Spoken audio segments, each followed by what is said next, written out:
Kalau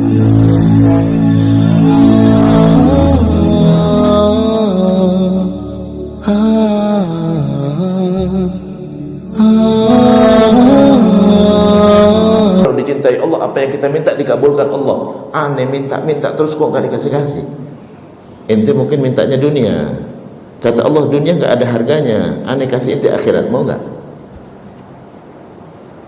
Ente mintanya dunia nggak ada harganya buat aneh, ya, nggak ada artinya dunia. Kalau dunia ada artinya, orang kafir nggak akan dapat, kata Allah. Karena nggak ada artinya dunia, ente jangan minta dunia. Aneh mau kasih ente akhirat nanti. Jadi jangan putus asa karena kita sudah banyak melakukan yang sunnah, ya. Walaupun dijanjikan akan dikabulkan segala permintaan kita, ya, jangan kita putus asa.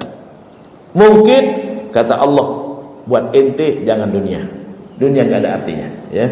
Ane janjiin buat ente akhirat nanti. Mau dunia atau akhirat, Pak? Akhirat, ya. Dunia nggak seberapa. Kita hidup di dunia sebentar, ya. Paling banter 60 tahun, itu pun kalau umurnya panjang, ya. Akhirat tidak ada batas. Itu manfaat yang kedua, kita dicintai Allah Subhanahu wa taala. Manfaat yang ketiga, dijanjikan kita bersama Rasulullah di surga. Dijanjikan kita sama Rasulullah di surga. Kalau sama Rasulullah derajatnya tinggi. Dalam sebuah hadis, salah seorang sahabat, kalau nggak salah namanya Abdullah bin Zaid, dia pernah ditanya oleh Rasulullah sallallahu alaihi wasallam, "Ya Abdullah, ente mau apa?" Kata dia, "Uridu murafaqataka fil jannah." Aku ingin bersama engkau di surga, ya Rasulullah. Apa jawab Rasulullah? "Fa'inni ala dzalika bikasratis sujud." Kalau mau sama aku di surga, banyak-banyak sujud. Banyak-banyak sujud, banyak-banyak salat sunnah, Pak. Kalau kita cuma salat wajib, sama aja semuanya. Semuanya sujud semua kalau salat wajib, ya. 17 kali kita sujud, 34 kali sehari semalam kita sujud, 34 kali, semua orang 34 kali. Lah ente mau sama-sama Nabi, enggak banyak, ya, sama dengan orang lain. Masa orang semuanya sama Rasulullah? Enggak, diseleksi nanti. Yang paling banyak sujudnya itu yang sama Rasulullah. Yang paling banyak sujud artinya yang paling banyak salat sunnahnya. Jadi itu yang ketiga, manfaat dari salat sunnah. Yang keempat, ya, manfaat dari salat sunnah adalah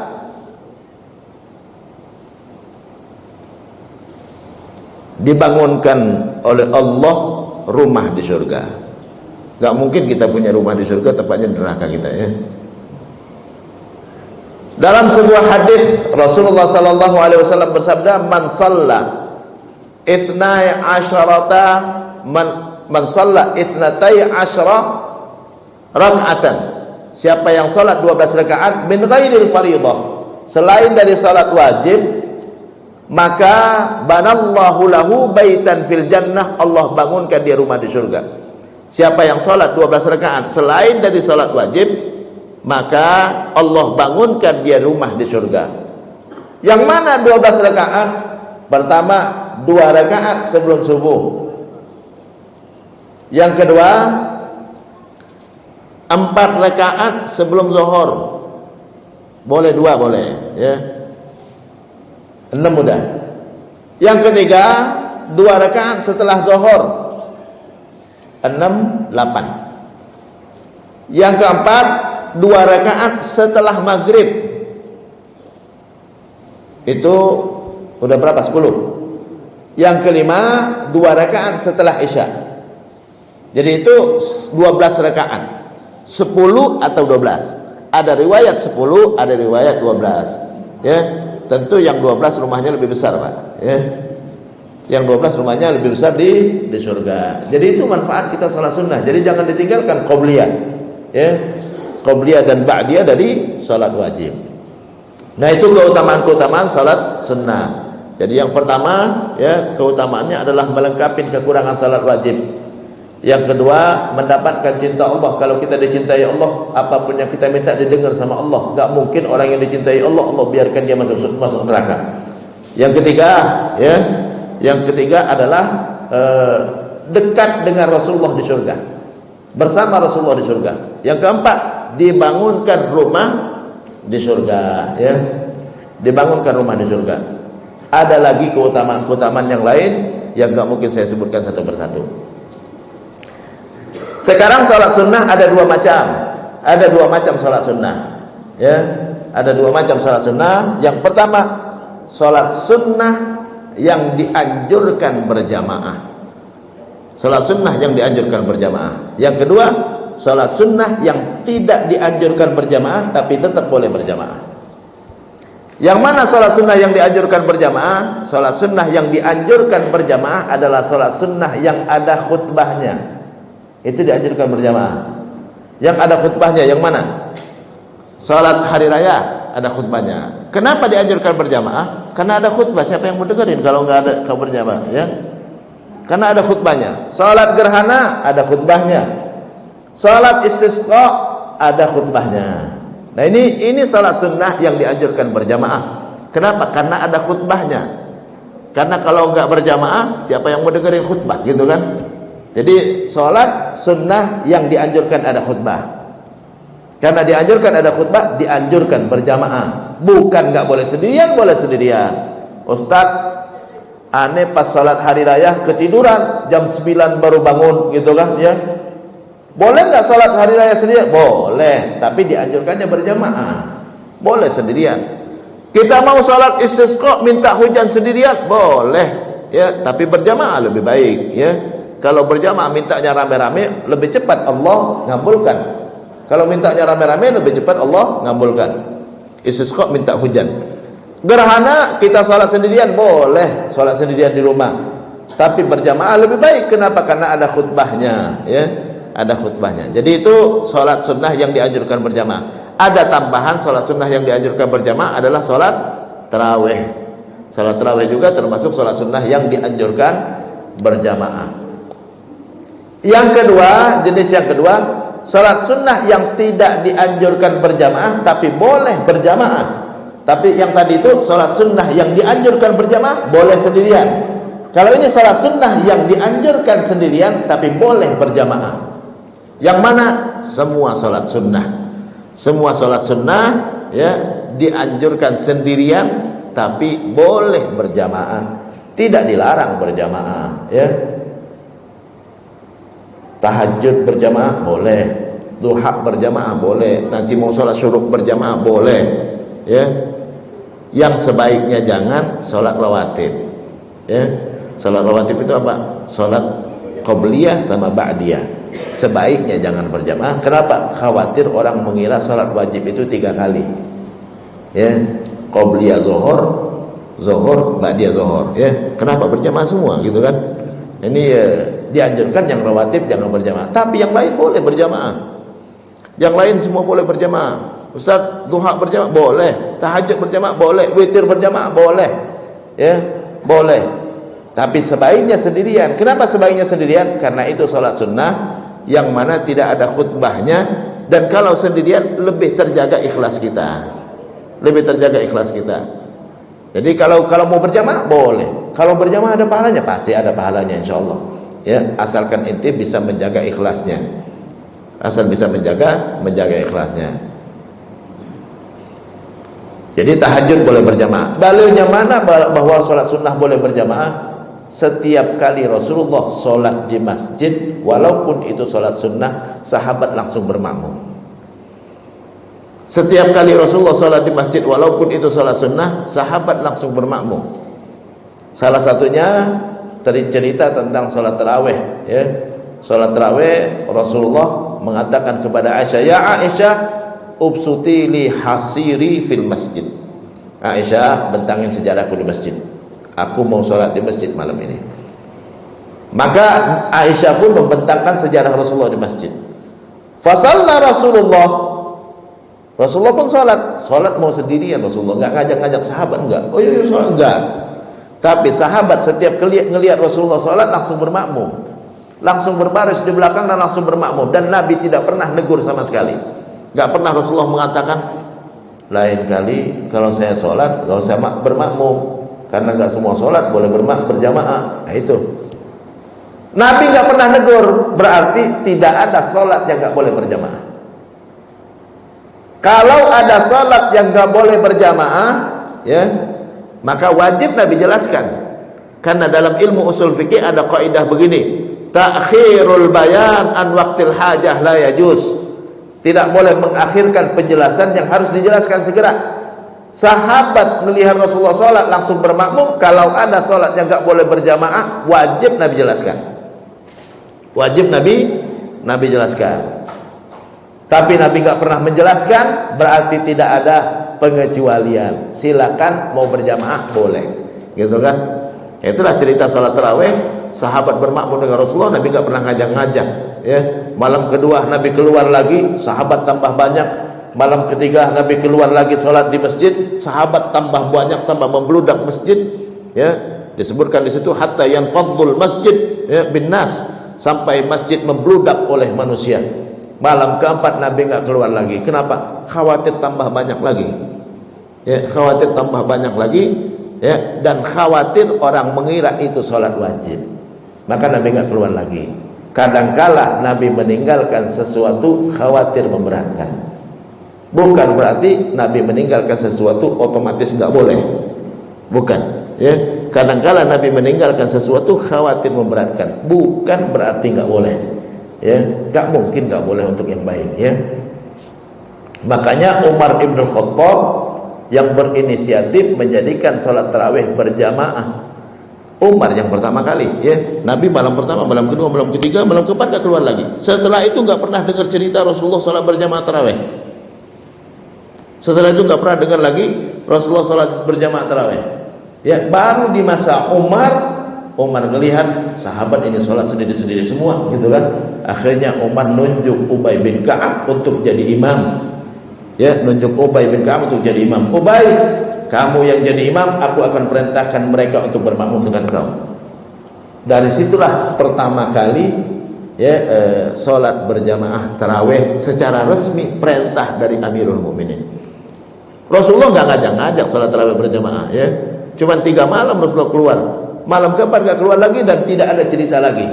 Mau cari di ubek-ubek hadisnya gak akan ketemu lagi Nabi sholat berjamaah tarawih.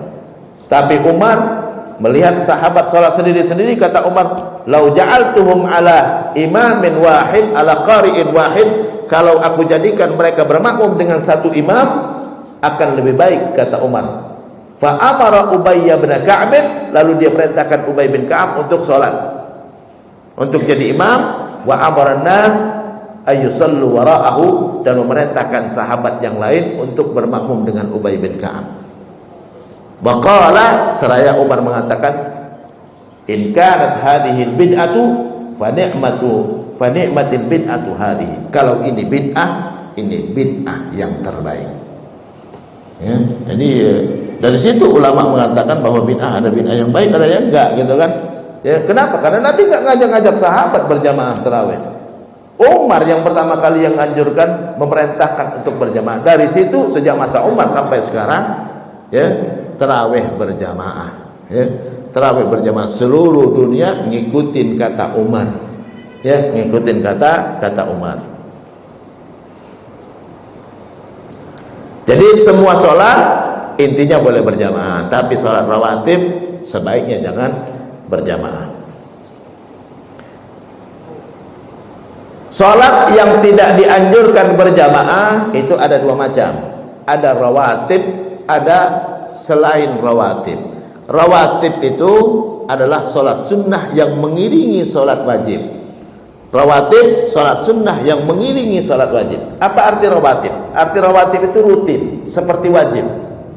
Rutin seperti wajib. Rawatib, rotib itu gaji bulanan, Pak. Rutin, Pak, ya. Atau gaji bulannya enggak rutin, Pak? Ya. Jadi rawatib itu jamak dari kata rotib. Rotib itu gaji bulanan, itu namanya rotib, ya, rutin. Jadi sholat sunnah yang tidak dianjurkan berjamaah ada 2. Yang pertama sholat sunnah rawatib. Rawatib sholat sunnah yang mengiringi sholat wajib. Sholat sunnah yang mengiringi sholat wajib tadi sudah saya sebutkan hadisnya, ada 12 rakaat. 12 rakaat atau 10 rakaat. Ini yang muakkad. yang ditekankan. Yang 12 atau 10 ini yang muakkad yang ditekankan. Kenapa muakkad? Karena Nabi lakukan dan Nabi perintahkan, gitu kan? Nabi anjurkan. Karena Nabi lakukan dan Nabi anjurkan untuk melaksanakannya. Ini yang muakkad, yang 10 atau 12 rakaat. 2 rakaat sebelum subuh, 4 atau 2 rakaat sebelum zuhur, 2 rakaat setelah zuhur, 2 rakaat setelah maghrib, 2 rakaat setelah isya. Kalau kita jumlahkan antara 10, kalau zuhur qobliyah zuhurnya tadi 2 rakaat 10, kalau qobliyah zuhurnya 4 rakaat, maka itu 12 rakaat. Pahalanya Allah bangunkan bagi dia rumah di surga.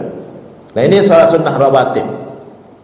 Ini yang muakkad. Ada yang ghairu muakkad. Yang ghairu muakkad selain daripada yang tadi disebutkan. Selain dari yang tadi disebutkan, yang belum disebutkan yang mana?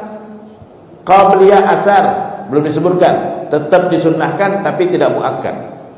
Qabliyah maghrib tidak disebutkan tapi dia tetap disunnahkan. Ini ghairu muakkad, tidak ditekankan oleh Nabi. Qabliyah isya ini juga tidak disebutkan, tidak dijelaskan di dalam hadis tadi, tapi juga dianjurkan tetap, dan juga termasuk qabliyah Jumat. Kaidah umumnya semua salat wajib ada qabliyah. Kaidah umumnya, kaidah umum semua salat wajib ada qabliyah. Ini kaidah dari Nabi, bukan dari saya, bukan. Ma bainal adzanaini salatun, kata Nabi, antara azan dengan qomat ada salat sunnah. Apakah salat wajib ada azan dan ada qomatnya? Ada. Habis azan salat sunnah. Itu otomatis. Itu kaidah dari Nabi. Hadisnya ada di Sahih Bukhari. Hadis di Sahih Bukhari. Ada yang bertanya, Ustaz, qabliyah Jumat itu memang ada? Hadisnya ada di Sahih Bukhari. Itu hadis umum. Semua salat ada azan, ada qomat, ada salat sunnah. Qabliyahnya otomatis, karena Nabi mengatakan ba bainal adzanaini salatun, antara azan dengan qomat ada salat sunnah. Antara azan dengan qomat ada salat sunnah. Salat Jumat ada azan enggak, Pak? Habis azan salat sunnah, ya. Di sini azan 2 kali, sekali. Sekali, ya. Enggak apa-apa sekali, ya. Kalau 2 kali salat sunnah. Karena ada azannya. Kesempatan masih untuk salat sunnah. Tapi kalau azannya sekali, udah azan enggak usah berdiri. Kenapa? Karena ada kewajiban dengar khutbah imam. Tapi kalau setelah azan dikasih kesempatan salat sunnah, boleh salat sunnah. Ya, habis azan diberikan kesempatan salat sunnah, boleh salat sunnah. Enggak ada masalah, ya. Kalau azannya dua kali, Ustaz, azan sekali atau 2 kali yang bagus itu? Dua-duanya bagus insyaallah, enggak ada masalah. Masjidil Haram, Masjid Nabawi azannya 2 kali apa sekali, Pak? 2 kali. Atau Bapak harus umroh lagi, Pak? Ya. Kalau umroh lagi silakan, perhatikan Masjidil Haram, Masjid Nabawi azannya 2 kali, Jumat, khusus Jumat. Azannya 2 kali. Setelah azan pertama orang akan berdiri semua. Bukan berdiri semua, tapi banyak kan berdiri, Pak, ya. Sama di sini juga, kalau habis azan enggak langsung mau berdiri, Pak, ya. Habis azan orang akan berdiri otomatis. Kenapa? Karena hadisnya ada. Setelah azan ada salat sunnah, kata Nabi. Otomatis. Jadi Masjidil Haram, Masjid Nabawi azannya 2 kali. Ustaz di sini sekali, enggak masalah, enggak usah berdebat masalah itu, kecil. Masalah kecil, ya. Sekali 2 kali enggak usah. Yang enggak bagus adalah yang enggak salat Jumat, ya. Azan sekali 2 kali kecil lah, ya. Kalau Ustaz di situ ada salat Jumat tapi enggak ada khutbah, itu baru masalah. Azan kecil, azan cuma perkara sunnah, azan bukan perkara wajib, bukan. Ya, jadi enggak usah dimasalahin mau azan sekali mau 2 kali enggak ada masalah. Ya. Azan 2 kali ada dalilnya, azan sekali ada dalilnya. Ustaz, Rasulullah dulu azannya sekali atau 2 kali? Sekali. Sejak kapan azan 2 kali? Itu sejak masa Utsman. Sejak masa Utsman azannya 2 kali. Kenapa 2 kali? Dulu azan itu enggak pakai mic, Pak. Ya. Khawatir orang enggak kedengaran. Azan Allahu Akbar, Allahu Akbar. Udah azan selesai, kok jamaah belum banyak nih, ya. Azan lagi, karena azan itu manggil orang sholat. Kalau orang belum datang, panggil lagi, Pak. Pak, gitu kan.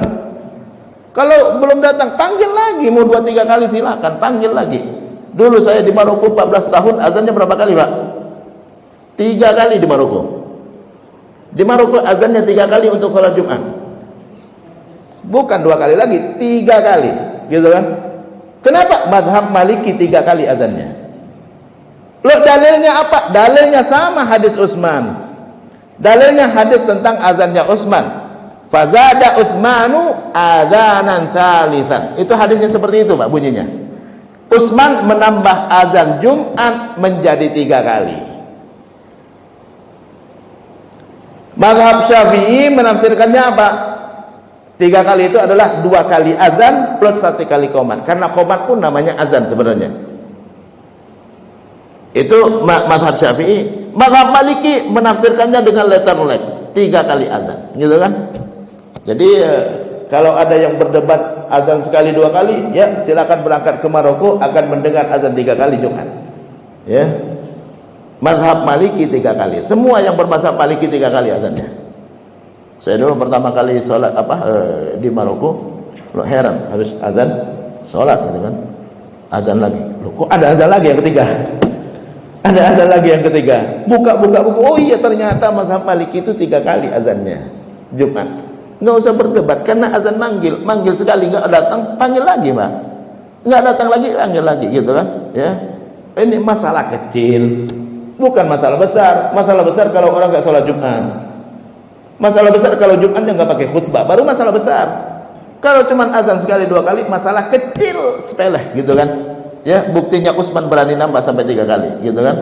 Bagi yang menafsirkannya 3 kali. Jadi kalau sholat Jumat pun ada qobliyahnya, karena semua sholat ada azan, ada qobliyah sebelumnya. Karena setelah azan itu doa mustajab, sebaik-baik doa di dalam sholat. Habis azan itu doa mustajab, ya, sebaik-baik doa itu di dalam sholat. Karena lagi dalam sholat kita berbicara dengan Allah Subhanahu Wa Taala, Allah mendengarkan apapun yang kita minta. Jadi nggak usah berdebat masalah sholat sunnah qobliyah. Ya, saya di masjid manapun kalau saya khutbah, kalau ada azan pertama, azan kedua, saya pasti sholat sunnah. Tapi kalau azannya sekali, nggak usah lagi berdiri, ya, karena khotib udah di atas mimbar. Tapi kalau azannya 2 kali, maka sholat sunnah, ya. Jadi nggak usah berdebat masalah azan, ya, mau sekali mau 2 kali, semuanya benar. Yang nggak benar yang nggak sholat Jumat, ya. Atau Jumat yang nggak ada khutbahnya, atau Jumatnya 4 rakaat baru salah, ya. Jadi Jumatnya 2 rakaat, khutbahnya 2 kali, udah selesai itu.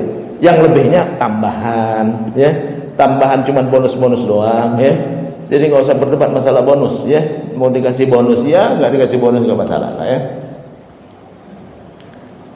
Jadi itu salat sunnah rawatib, ya, yang dianjurkan, yang ditekankan itu 12 rakaat atau 10 rakaat, pahalanya dapat rumah di surga. Kalau dapat rumah di surga, insya Allah pasti masuk surga. Nggak mungkin punya rumah kalau nggak masuk surga, gitu kan? Jadi sama juga kalau mau punya rumah di surga, bangun masjid, gitu kan? Ya, bangun masjid maka dapat rumah di surga juga, ya.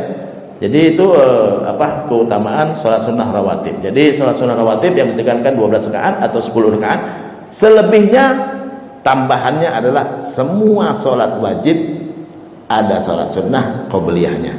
Maka asar ada qobliyah, maghrib ada qobliyah, isya ada qobliyah, ya, semuanya ada qobliyah, ya. Isya ada qobliyah juga, ya. Termasuk sholat Jumat juga ada qobliyah, ya. Sholat Jumat juga ada qobliyah asalkan azannya 2 kali.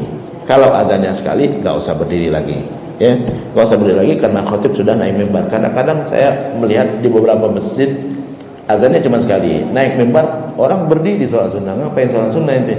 Ya, ada kewajiban dengerin imam sekarang, ya, dengerin khutbah.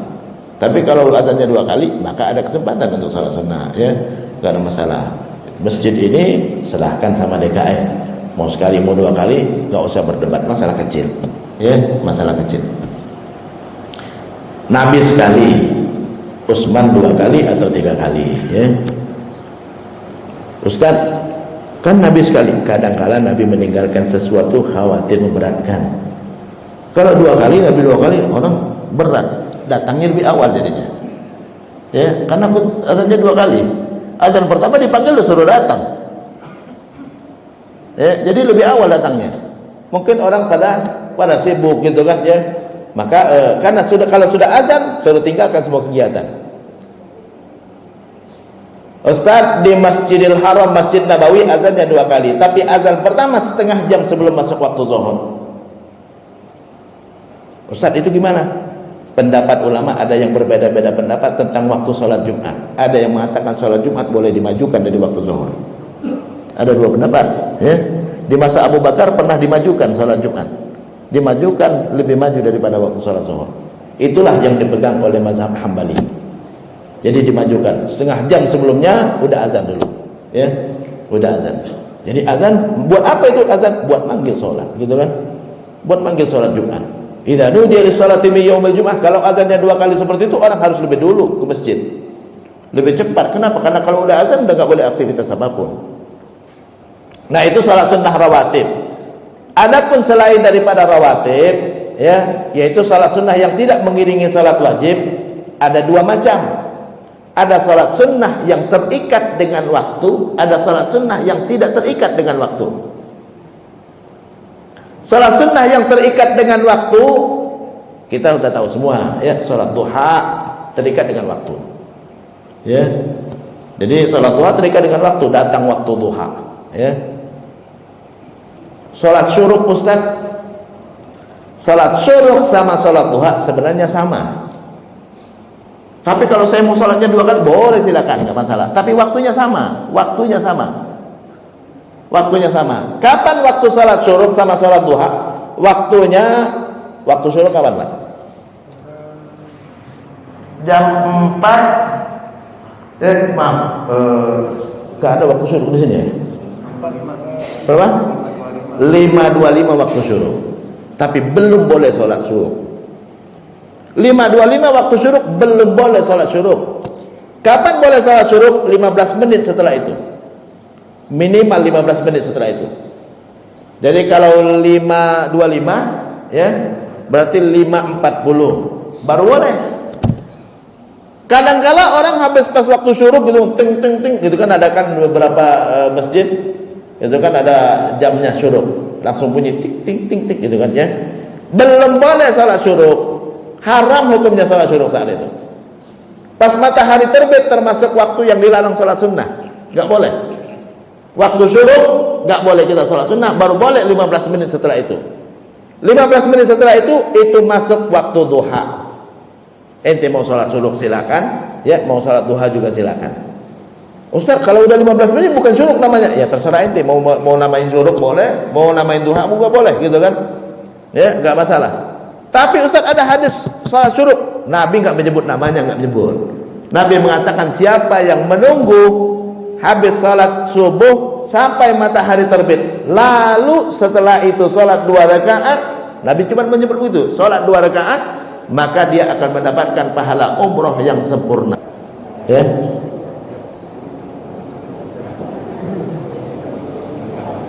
Tidak ada, cukup. Oke, demikian, mudah-mudahan bermanfaat. Yang benar dari Allah dan Rasulnya, yang salah adalah kekhilafan saya sendiri. Saya mohon ampun, saya mohon maaf. Dan kita tutup dengan doa kafaratul majlis. Subhanakallahumma wa bihamdika, asyhadu an la ilaha illa anta, astaghfiruka wa atubu ilaik.